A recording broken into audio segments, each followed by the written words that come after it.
Well, welcome to Clear the Ice. I'm your host, Mike Laro. Woo! Rough one tonight out there in Edmonton. The Flyers fall 5-2.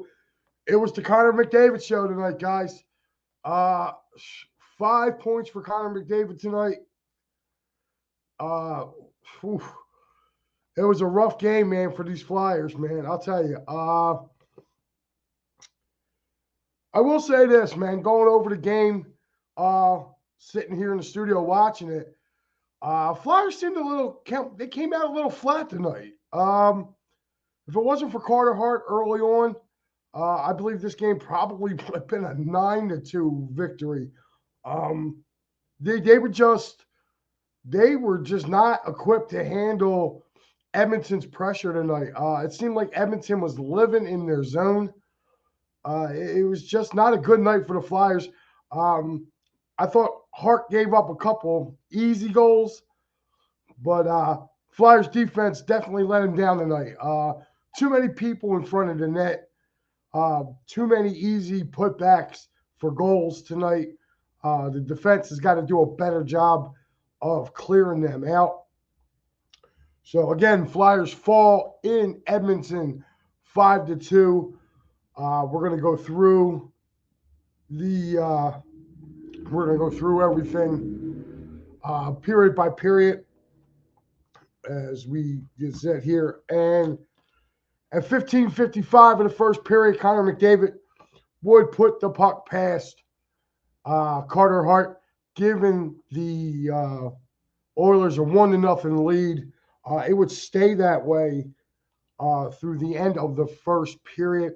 Some of my notes here that I wrote down were it was a soft goal. I felt Carter Hart kind of gave up his 5-hole.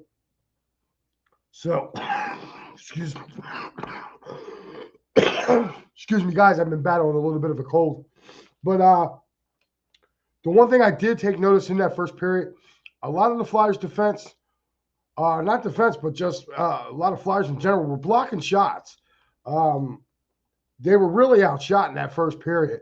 Like I said, it looked like it took the Flyers a while to get going in this game, and before you know it, like I said, the first period would end, and it would be 1-0 in favor of the Edmonton Oilers. Then 8:12 of the second period, Hyman, again from the aforementioned Connor McDavid, would put them up 2-0. Again, defense was looking very shaky in this game tonight. So, again, Hyman was wide open. Again, it was another bing, bang, boom pass. Sorry about that. I usually shut my sound down. But yeah, it was just it was one of the tic-tac-toe plays. The Flyers, roughly about 3 minutes later, would get on the board. Travis Konechny, on a breakaway from a great pass from Joel Farabee, would beat Edmonton's goaltender tonight. I believe, was it Stickler or whatever his name is? What the heck was his name here? Skinner. He would beat Skinner top shelf, and he would cut the margin down to a 2-1 lead. And then roughly about 6 minutes later, with about 3 minutes left to go in the period, Mark Stahl gets on the board for the Flyers. Again, another great setup pass by Joel Farabee. Ties the game at 2. So with that being said, you're looking at it, and you're going, all right, cool. Flyers come back, they fight back, they tie this game up.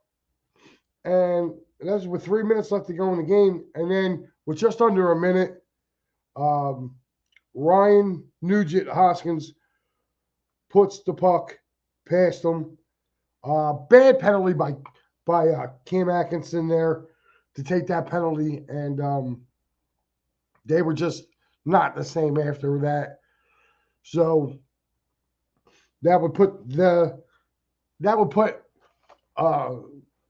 Edmonton up 3-2 going into the final period. And the final period was just all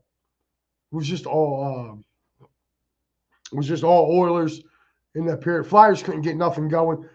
Again, too many bad penalties tonight.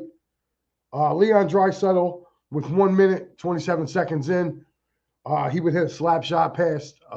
He would hit a one-timer past Carter Hart from Connor McDavid. Ryan Nugent-Hopkins would get his second of the game with the assist coming from Connor McDavid and Ryan Heyman. And that's how your game would end up. A 5-2 loss for the Philadelphia Flyers. They go 1-2-2 on this road trip. So with that being said, right now, looking at it, they're holding on to that third playoff spot in the Metropolitan Division, but they're not holding on by much. If you're looking on to it, the Islanders are right behind them. The Devils are right behind them. So Pittsburgh's right behind them. So you got all these teams that are right behind them coming in. So, I mean, with that being said, guys, it's got to be a better outcome for Thursday night when they come back home to take on the Columbus Blue Jackets. And I'll tell you what, man, it's been a rough go about it with this game. Tonight was just really, really bad. And I don't know what else to say really about this. If you have any comments, be more than happy to hear them from you. But I'm going to pay some bills real quick. And then once I'm done paying these bills, I'll be right back. All right, guys, it's time to talk about Sherry's Tickets. Sherry'sTickets.com is easy to use and has no hidden fees. The price you see is the price you pay. Pay less and play more with Sherry'sTickets.com. Save even more by using the exclusive promo code EOP10. That's EOP10. Do not pay hidden fees and save 10%. Why use any other ticket reseller and get those hard-to-come-by tickets to the big game? If you need a more personal touch, give them a call at 610-494-5050. That's 610-494-5050. Sherry'sTickets.com also has great theater and concert tickets that are hard to get your hands on. Remember, do not overpay and save with the best at Sherry'sTickets.com. Save 10% using the promo code EOP10. That's EOP10. You'll thank us later. Sherry'sTickets.com. Well, guys, if you are trying to get to that Stadium Series game, look no further than Philly Sports Trips, man. February 17th, MetLife Stadium, the outdoor game between the Flyers and the New Jersey Devils. Go to phillysportstrips.com. Let them know that the boys over at Edge of Philly Sports sent you over there for everything you are getting to go to this game. It is ridiculous. It's worth the price of admission. I am actually looking forward to maybe trying doing this game myself. I know Al was talking about doing it, and maybe Pat as well. We were looking to maybe do that trip up there. So it'll be interesting to see what happens once everything goes. But guys, go to Philly Sports Trips. The tailgate alone is worth the price of what they're charging. So make sure you guys get up there for that. And I'll tell you what, man, this was a really, really bad game tonight, guys. There's not much really I could take out of this game other than what we saw. Connor McDavid just ran wild, man. He ran wild. And I'll tell you what, the Flyers kind of limited him and Draisaitl both when they were here about a month ago. Kind of held him in check. Not tonight. Tonight was the Connor McDavid show tonight, man. And you got the chance to see firsthand just how good he really is. And he lit the Flyers up tonight. Lit them up. So with that being said, guys, I'm actually going to show you our broadcast. It was actually switched up. Believe it or not, Pat was supposed to do tonight's game. I actually switched with Pat.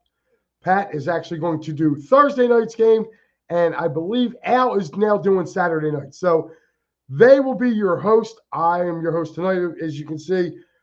Pat will be with you guys on Thursday after Columbus, and Big Al will be anchoring the Calgary game on Saturday. So just to give you a little heads up, there is a little bit of a change there. If you had seen it, maybe online. So again, guys, Flyers fall tonight, 5-2 to the Edmonton Oilers. I would like to say thanks to everybody who tuned in. I've seen that there's about 8 people that tuned in, but I didn't get no comments. So I would just want to say thank you guys. There's pretty much really nothing we can continue on about it. I mean, other than just their lack of production on the power play. That's been something that has been nipping at us all year. Tonight, the penalty kill wasn't as strong as it had been. They gave up a couple power play goals tonight. So looking forward, going forward. Thursday night, they get to come home, get a little home cooking. And I think they got the perfect team coming in with Columbus. So with that being said, guys, I wish you all a good night. And make sure you tune in on Thursday. Again, I will be on with Joe Marks and James Scorza doing the Locker Room Sports Show. We have a busy night that night. We have Fly Like an Eagle with Mitch Kopsky, and my broadcast partner will be joining Mitch on Thursday night. Also, Attacking the Third, I believe, will be coming on there. Let me take a look real quick at the. Here you go. Here it is right here. Yep, Attacking the Third will be on. And as you can see, Clear the Ice with them. Guys, again, also tomorrow night, 7 o'clock, Philly Press Box Radio with Chet and Bill Furman. Make sure you guys check them out. And then, of course, Al and Big Joe, Edge of Philly Sports Live. Make sure you guys check them out. 8:30, they'll be covering everything Philly sports. So, again, guys, as I bring this back up here, like I said, you have my show on Thursday, Locker Room Sports Show with me, Joey Marks, and Jamie Scorza. Fly Like an Eagle, Mitch Kopsky, with special guest Pat Bedard. You have Attacking the Third with Gus and Austin. And then you have Pat doing Clear the Ice. So there you go, guys. Don't forget, too, we have Get Processed, the Sixers post-game show. Also, Steel Steps on Friday. So as you can see, guys, we are all ready to go here for the rest of this week. So make sure you tune in. You'll be able to get to see all of us. I will see you again Thursday night at 6:30 for the Locker Room Sports Show with, like I said, with myself, Joe Marks, and James Scorza. Guys, you have a great night. And don't forget, tomorrow night, Philly Press Box Radio at 7, 8:30, Edge of Philly Sports Live with Joe and Al. Guys, I am Mike Lauro, and I will see you guys later.